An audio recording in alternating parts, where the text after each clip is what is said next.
Welcome guys to... Ang panto na sa bag natin. Saan pagalitan ng asawa natin kung anong pinili natin flavor.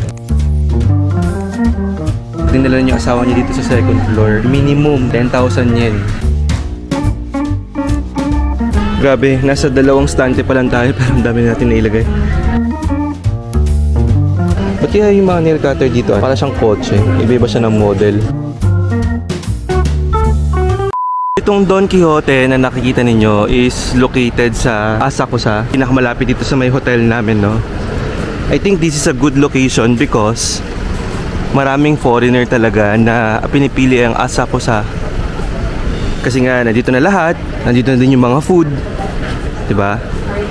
So, tingnan natin how shopping in real Don Quijote in Japan looks like.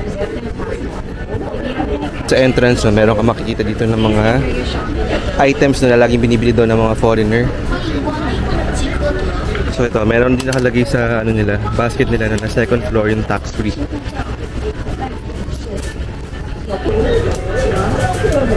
Patch para ma-relax ka and all, siguro. Yung mga ganito guys, ginajudge na lang natin siya based on sa picture na nakikita natin or instructions kasi they're all mostly in Japanese. So this is 597 yen. Ito na yung price niya na naka-off. Sanrio characters. Kuha tayo ng isa kasi we have Olivia. Spring blend origami. Starbucks na cup. This is a strawberry sakura latte. Suka tayo. Tayo niyan kahit 2 piraso. Ito sa ano sa atin lang nasa 90 or 100 yen lang yata to eh. And they have a lot of flavors. They have this, they have also avocaduza. This is made by Glico. Try natin yan. Dito. This one is a better flavor. Oh, okay. Ito yung pinapabili ni wifey. This is 543. Ito sikat din to guys. So this is also treatment na para sa asawa natin or girlfriend. Ayan. This is 798. Pagdating sa Pilipinas, sobrang mahal nito. This is Chobaki.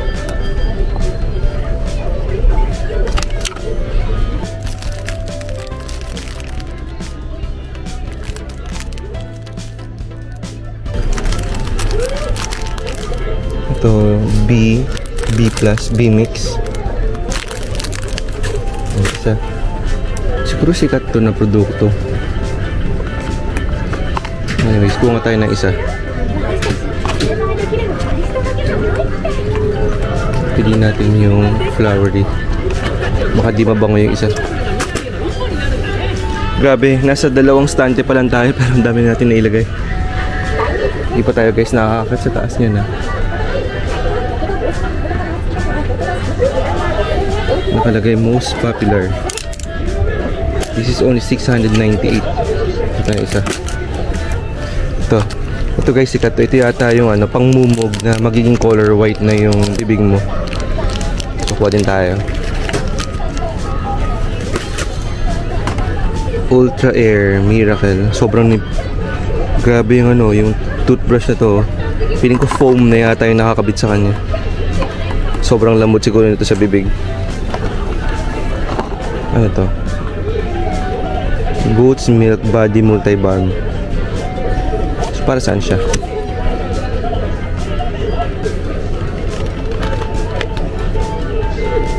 Goodbye BO or Bad Odor Medicated Deodorant Stick. Para sa kilikili and sa babahong paa.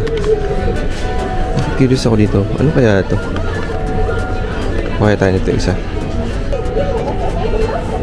Okay. Ito na yung KitKat aisle nila guys na sobrang mura. So this is 298 yen. And nasa 110 to 120 pesos. These are all made in Japan. So ito dapat must have na ito na nyo mabibili.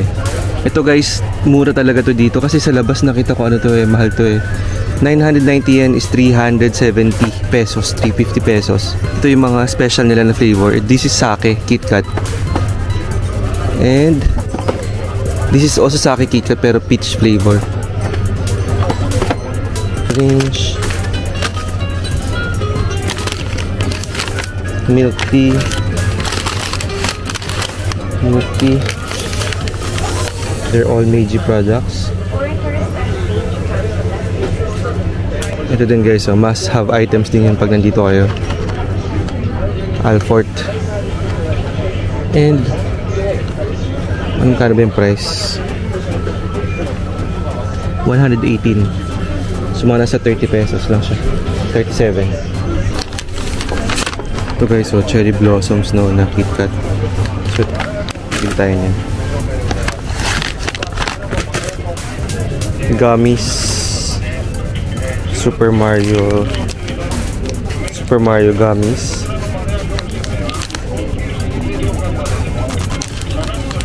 Dito 129. Isa kay Paolo yan. Saka dito din. Ito gummy na Hello Kitty. Magustuhan ito ni Oli. Meron din silang Pokemon gummy. So price is 198. So mga nasa 60 pesos.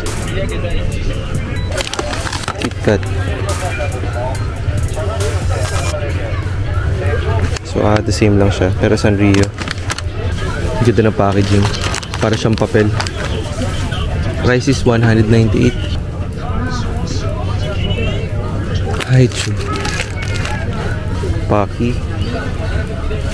Paki here is 168 pero Japan made. Meiji Matcha Haika Organic. So remember guys, bumili na tayo nito sa supermarket. Another Meiji. Oh, okay. Ito magugustuhan to nila Paolo. Dito ang daming characters. Siyempre pa tayo ng Hello Kitty. Order tayo ng Super Mario. Ito guys, masarap din to. Nakatikim na rin ako to sa Family Mart. This very famous banana manju.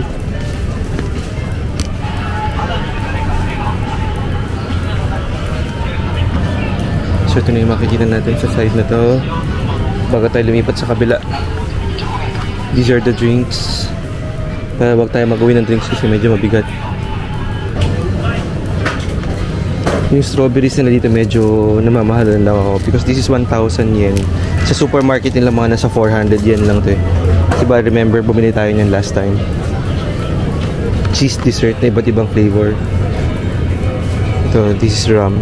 The price is 239 yen. Meron din silang, ano ba to? Meron silang melon. Of course, banana. And meron silang lemon.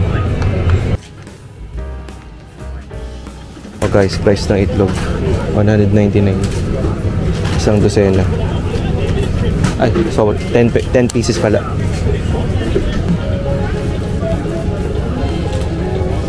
Pili tayo nito.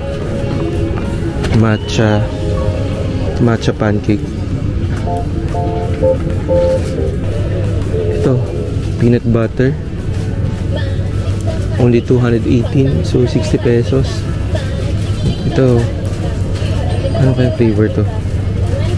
May bisco tayo.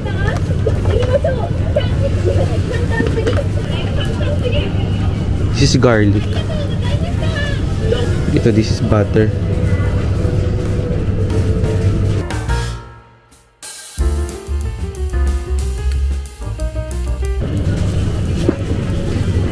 Ito, condensed milk.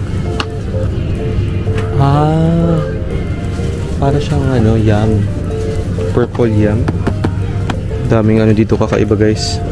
Pwede ko lang iuwi lahat to. Ano to? Sobrang liit. Ayun, mayonnaise. Ito yung Japanese mayo. Corn and mayo. This is 238. So, meron din silang ito pizza sauce. This is tuna mayo. Curry mayo. Teriyaki. Look at the flavor guys. Choco whip. Kuha tayo ng isa para kay Paolo. Okay, pili na tayo. Hindi kasi siya kasya na talaga lahat guys sa bag. Saan tayo pagalitan ng asawa natin kung ano yung pinili natin flavor. Curry. Try natin itong pizza sauce para elevated naman yung tinapay natin sa umaga. And then curry, parang weird, masyado pa maaga for maanghang. Corn and mayo na lang para medyo merong isang plain. We got 2. So paano ito makakasya sa bag natin? Ito curry, ito cheese. Meron pala nito. Ano ba ito? Mas maliliit pa siya. Ito 15 grams.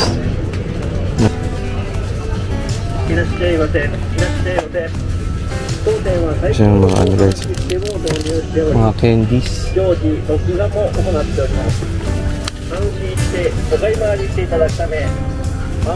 What's this? Bottle sour. Meron din pala mga ganito guys sa Japan. Mga parang pantindahan na mga maliliit na pagbata ka ma-enjoy mo to. Cute.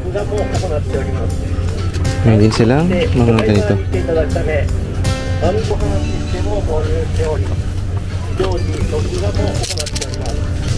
Mini cola. Siyempre yung Ichiran guys, no, na ramen. Ito yung famous nila guys na maanghang. Sobrang anghang talaga nito. Okay, so paki na Sakura 8 packs. Sabi tayo guys, kahit isa tikman natin. Yung first floor dito sa Asakusa, more of like mga food. Tapos merong konting section ng cosmetics, siguro nga mga popular items. Pero itong second floor, kung hindi ako nagkakamali, ito purely cosmetics to. Ayan din. So ayan o, bubukan na agad si Fino.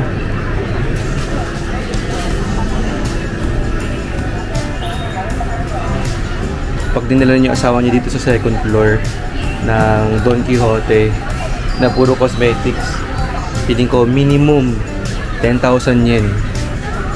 10,000 yen minimum na mabibili nila. Dami. Look at this oh. Malulula ka na lang. Pasadahan lang natin.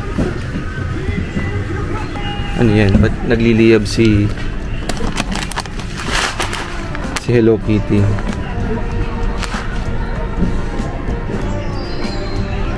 Ano siya? Bath salt.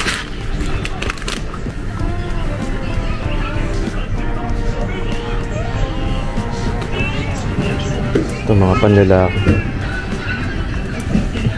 薬品レジでお客様がお待ちです。薬品レジまでお願いします。本日はご来店誠にありがとうございます。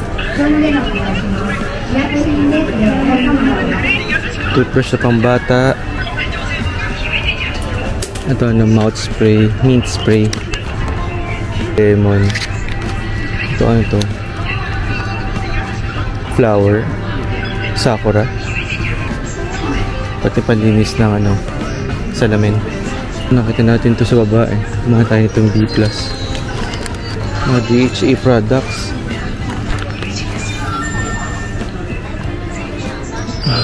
Mga DHA.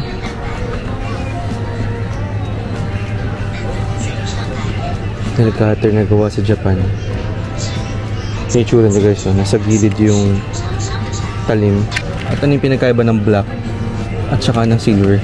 Ah, okay. Yung black merong goma. Ayun, meron siyang rubber na black. Lagayan, protector. Ito wala, bare lang siya as is. Ito yung normal na nail cutter pero color black. Diba? This is how you make your nail cutter ano elevated. Ilagay mo siya sa box na ganito. 498 yen. Although, ayan, mura pa rin siya. Kuha tayong isa. Try lang natin. Ano to? Pang tutuli. Kuha na natin si misis na ito. Baka magustuhan nito. 400 din lang naman.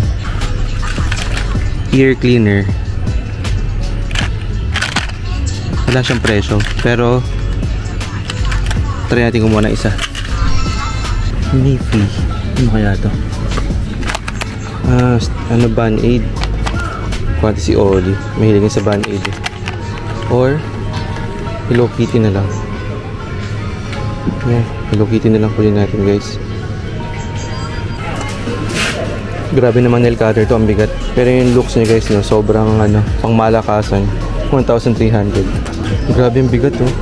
Ba't kaya yung mga nail cutter dito, ano, para siyang kotse. Iba-iba siya ng model.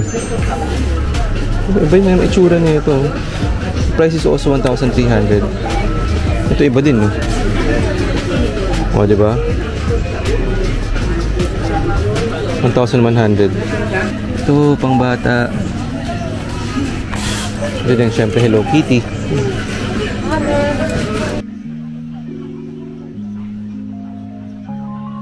Mura ba dito yung mga face mask?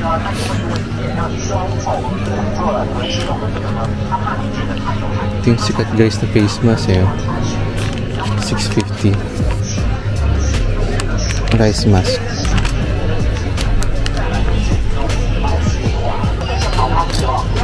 Ceramide.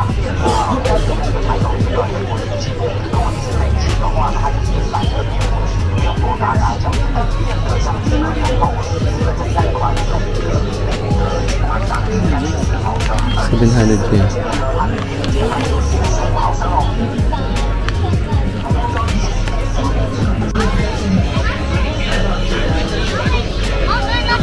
Okay. All the masks that you can see.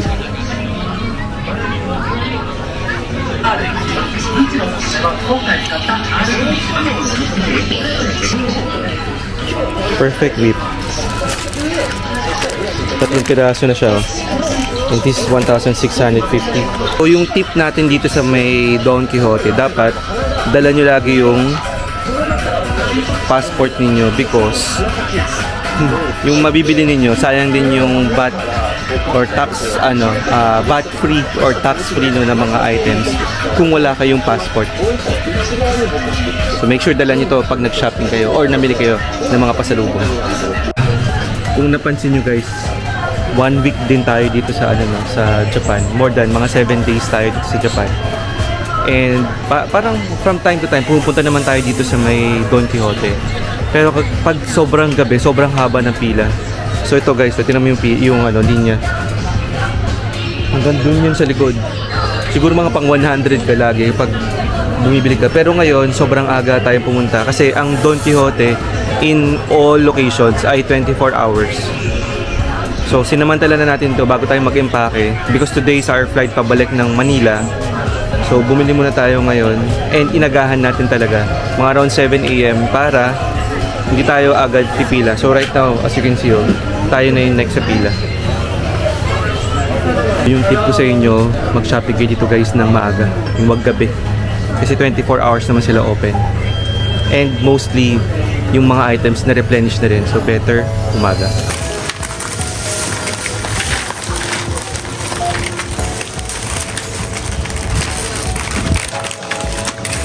Grabe din, guys, yung pagpapak nila dito. Talagang inaayos nila isa-isa. Ayun, natin mo si ate. Sinasalansan nyo ng maayos. Tapos pinag-iwahiwalay nila.